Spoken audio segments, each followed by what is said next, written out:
Good Sunday morning to you. It's good to see everybody here. Welcome to Presbyterian Church of the Covenant in Greensboro, North Carolina. And welcome to those of you who are online joining us there. If you are here, I just want to quickly remind you that we don't pass the offering basket. It is sitting on that back table, and encourage you to find that on your way out. We would certainly appreciate that. And if you're online, there's a QR code somewhere just above my head where you can both find out more about us and donate so that we can continue to afford to do our live broadcast. But either way, we are very glad that you are here with us this morning.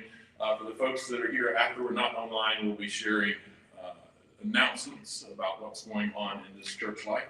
But before that, let's begin our service. I have two different readings that I want to share with you that we'll be using today. The first is a scripture reading. It comes from Ephesians chapter 4, verses 29 through 32.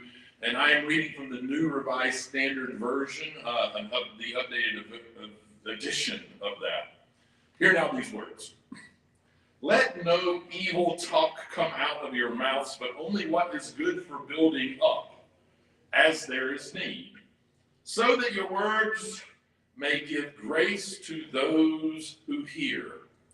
And do not grieve the Holy Spirit of God, with which you were marked with a seal for the day of redemption. Put away from you all bitterness and wrath and anger and wrangling and slander, together with all malice. Be kind to one another, tender-hearted, forgiving one another, as God in Christ has forgiven you. And we had blessing and understanding to the reading of these words. Now I'd like to read a quote from Lao Tzu, who says, "If a person seems wicked, do not cast him away. Awaken him with your words. Elevate him with your deeds. Repay his injury with your kindness. Do not cast him away. Cast away his wickedness."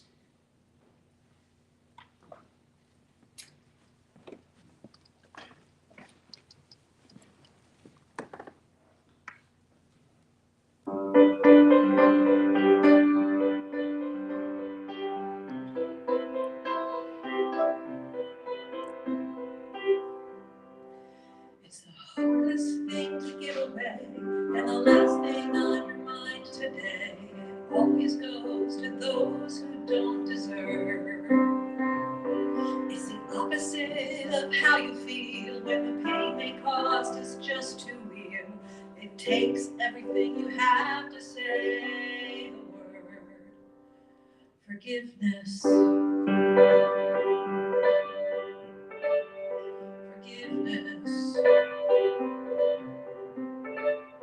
It flies in the face of all your pride. It moves away the man inside. It always angers all the worst enemy. Even when the jury and the judge say you got a right to hold a grudge, you whisper in your ear saying, set it free. Forgiveness. Forgiveness.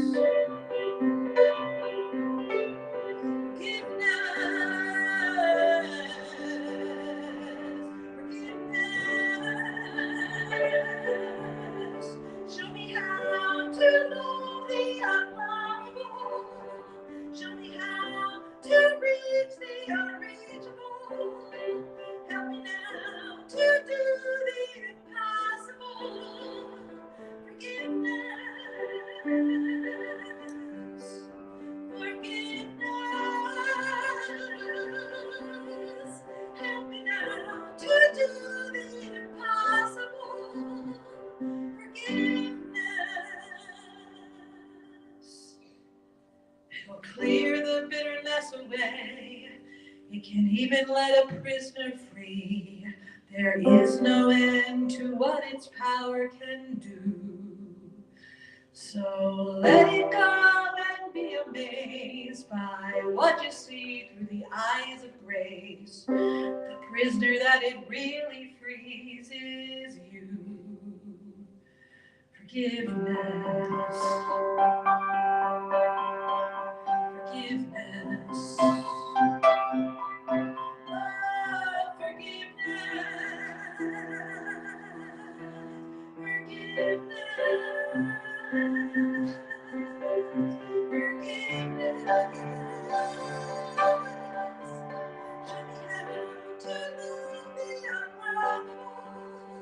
Show me how to reach the unreachable.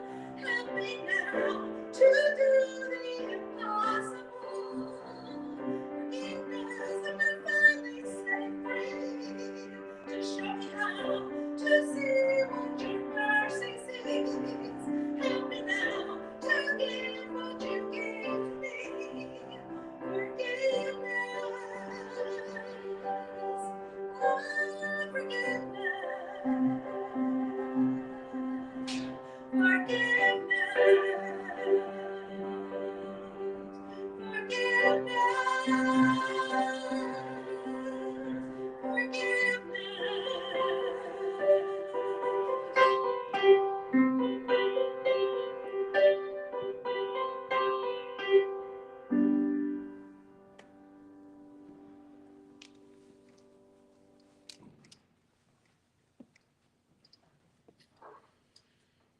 My message this morning is entitled More Than Just Forgiveness. So most Sunday afternoons, a group of us gather at Jake's Billiards on Spring Garden Street.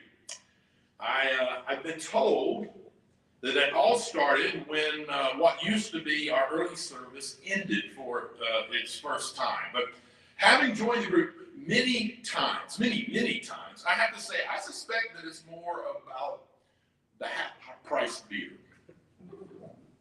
When I first arrived at the church here as your transitional minister, there was, shall we say, a bit of a divide.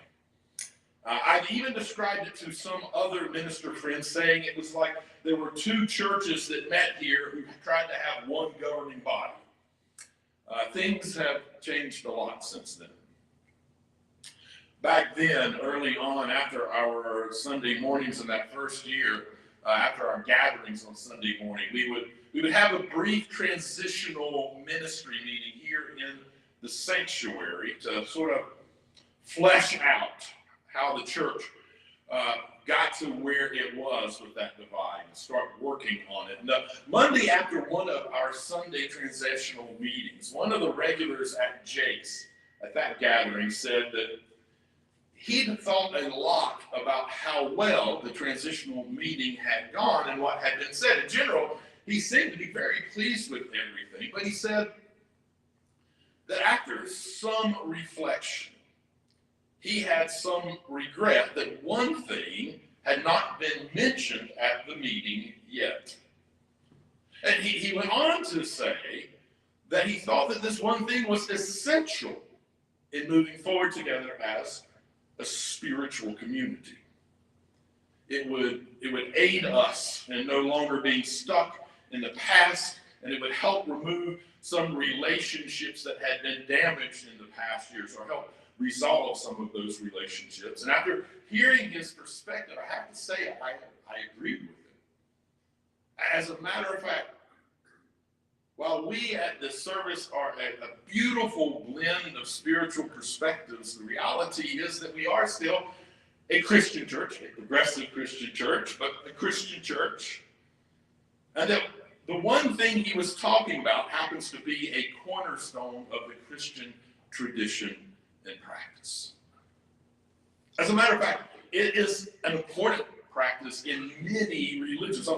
Our Jewish friends have an entire holiday formed around it, Yom Kippur, Yom Kippur, the Jewish holiday of atonement and forgiveness.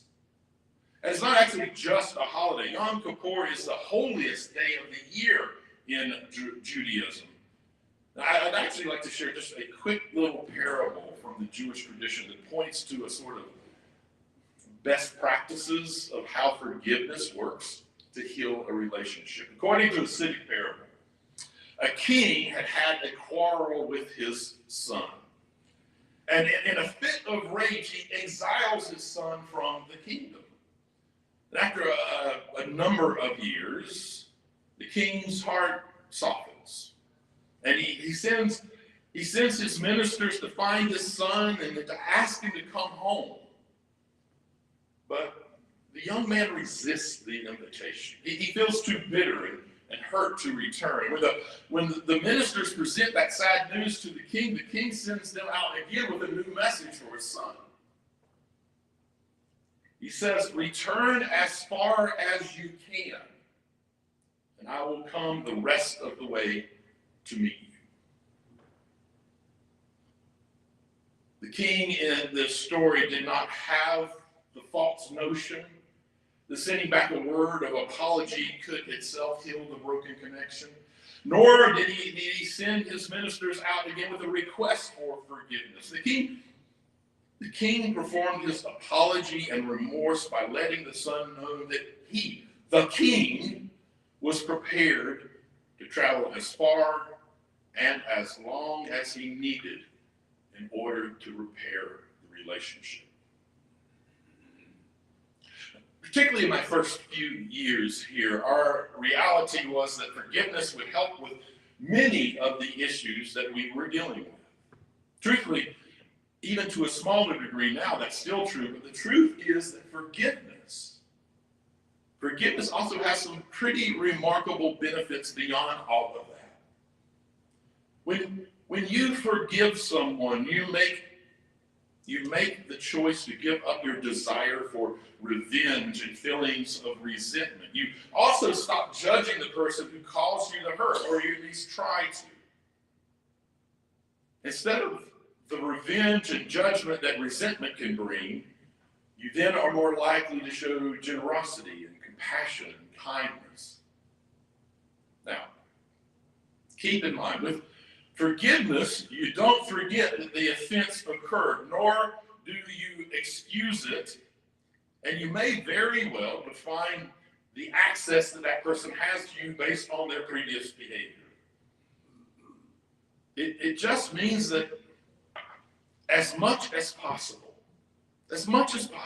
you substitute your negative with positive feelings, thoughts, and behavior, and don't allow the resentment to eat you up from the inside out. Recent research on the health benefits of forgiveness actually shows that people can make this sort of mental shift. Those people who do that may benefit in ways that they didn't anticipate, namely, believe it or not, by living longer. In a study aptly called Forgive to Live, psychologists investigated the relationship among forgiveness, religiousness, spirituality, health, and morality in the U.S. And after setting up controls for religiosity and social class and health-related behaviors like drinking and smoking, the one quality of forgiveness that predicted morality was conditional forgiveness of others. Conditional forgiveness. People high on the scale of conditional forgiveness, meaning that they would only forgive a person under certain conditions, under certain terms, those folks lived a shorter life than those who scored low on this measure.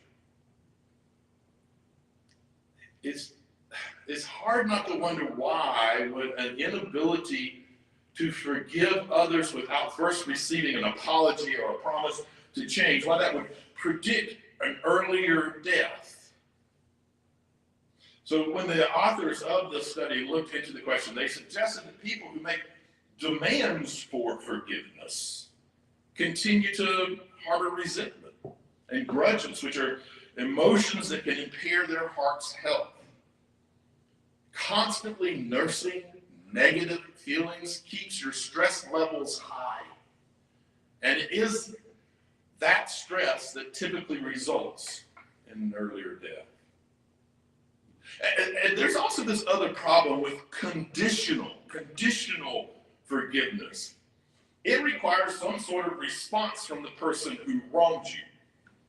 So if that person is no longer alive or is no longer in contact with you, it will be impossible for you to both communicate and receive what is needed for forgiveness. To me, this seems to suggest that there's a healthier approach to forgiveness. And obviously that is to forgive without the condition of an apology. So that's just one recent study. Other research on forgiveness has shown that forgiveness is positively associated with better health of heart, hormones, and your immune system. There's also psychological benefits to forgiveness. People who forgive more readily are less likely to be depressed or anxious and more likely to be happy. The reality is, these physical and psychological health benefits of forgiveness can all be a key for predicting a longer and healthier life. So, it would seem that if you want to benefit from the life-extending benefits of forgiveness, as well as all the other benefits that you get from it, you really need to figure out how to do it without requiring something on the part of the person whom you are forgiving. The question is how. Let's just back up just a little bit to answer that question. If you're truly going to get over being wronged, at least in terms of how you see it, and if you ever hope to truly reap the health benefits, you really do need to figure out how to forgive someone. Here's the thing, though. After quite a bit of thought and research on this topic, I think you have to go further than just forgiving them. You see, when you step back and you really analyze it, while it is a necessary thing to do, forgiving is actually a bit of a condescending thing to do. I know that sounds counterintuitive, but stick with me for just a few minutes on this. In order to forgive someone, you obviously have to feel like that someone has wronged you. And that's problematic in two ways. One, you are actually assuming you have a bit of moral superiority over the other person. And two, you assume that if you had been them, that you would have behaved in a very different way. The thing is, it is very seldom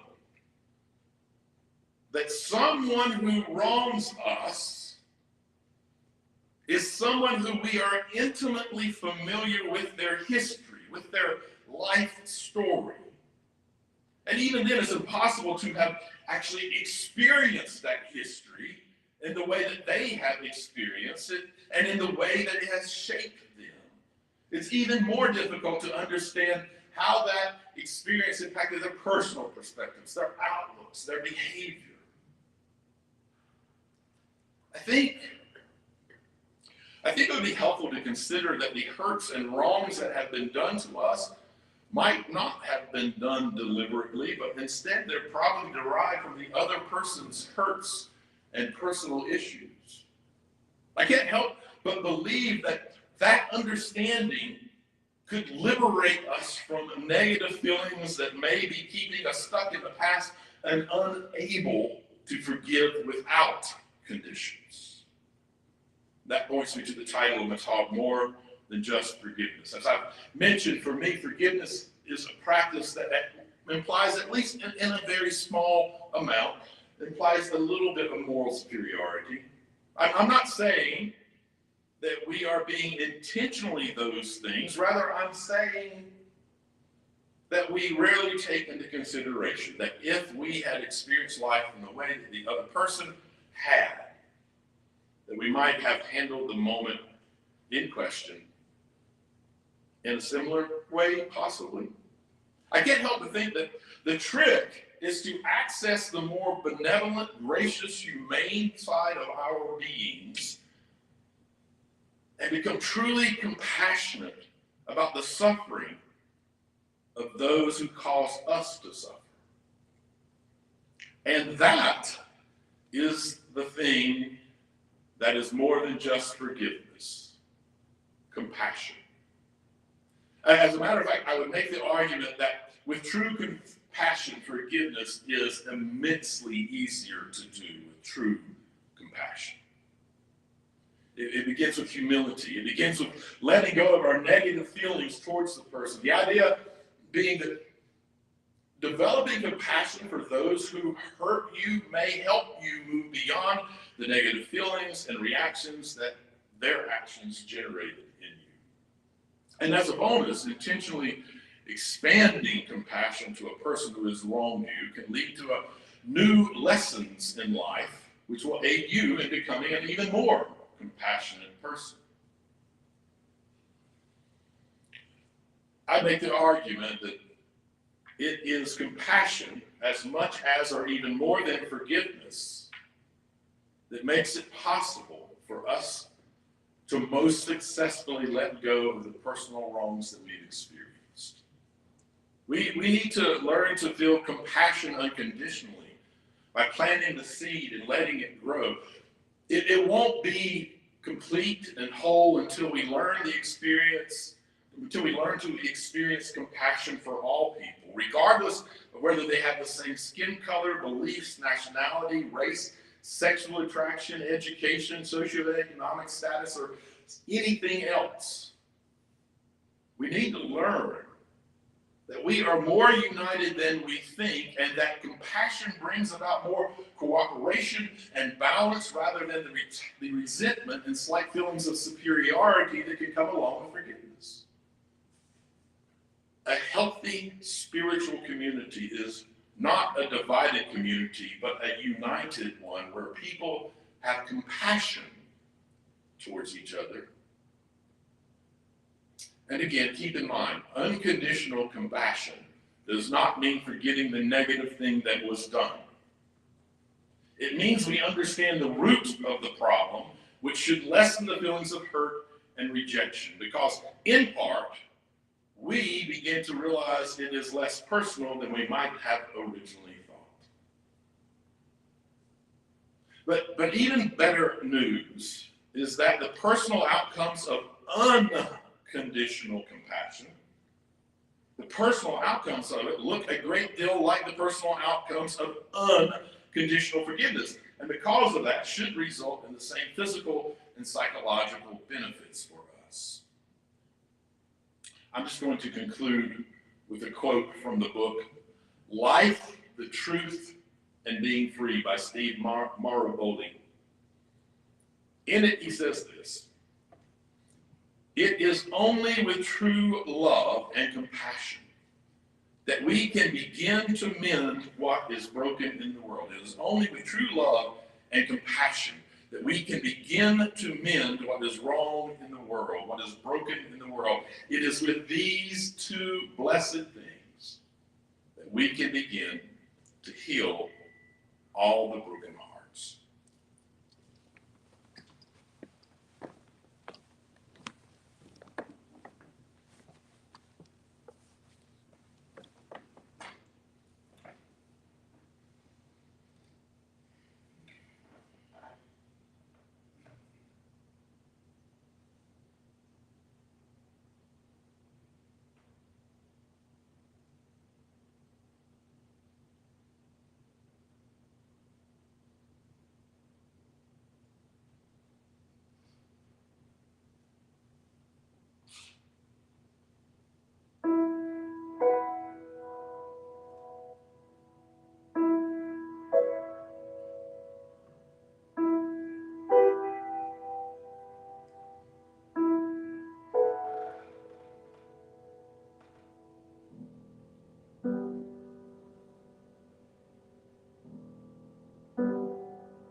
own little world, it hardly ever rains.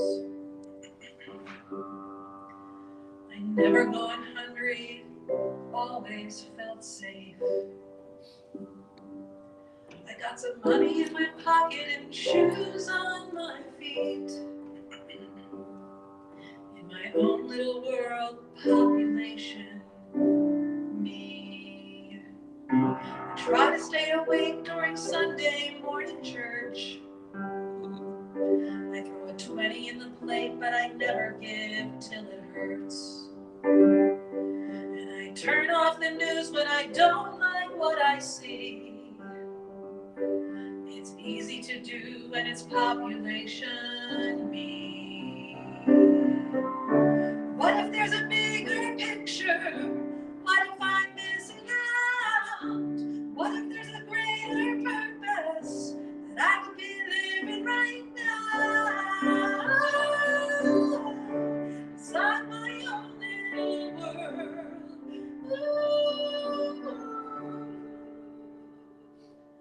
Stopped at a red light, looked out my window. I saw a cardboard sign says, "Help this homeless widow." And just above the sign was the face of a human. I thought to myself, God, what have I been doing? So I rolled down the window and I looked her in the eye. Oh, how many times have I just passed her by? I gave her some money, then I drove on through. And my own little world reached population 2. Oh, what if there's a bigger picture? What if I'm missing out? What if there's a greater purpose that I could be living right now? Oh, inside my own little world. My own little world.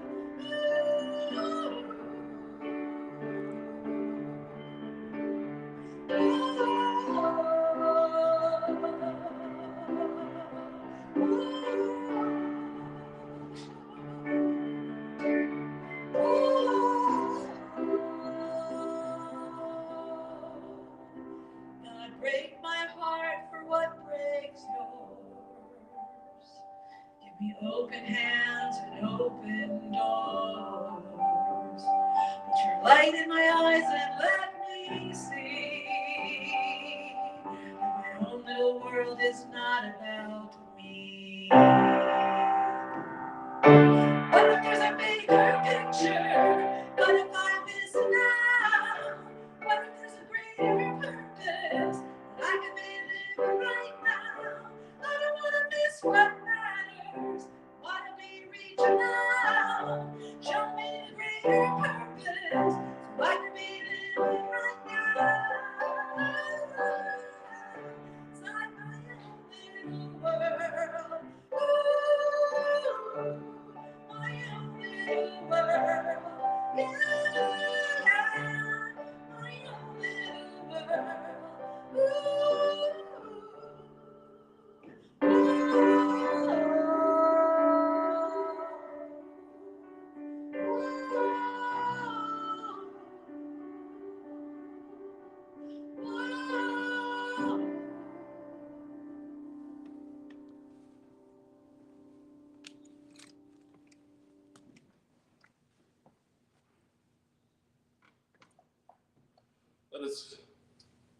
Let us enter into a more inward turn moment in our time here together. A time for prayer or meditation, a time to accept the words that I'm speaking, grab hold of the ones that mean the most to you, or just pray along with these words. Let's bow our heads together. Most of us have known some difficulties in this life. Many of us have found ourselves in unbearable circumstances. A few among us have felt the inner pain of being shunned.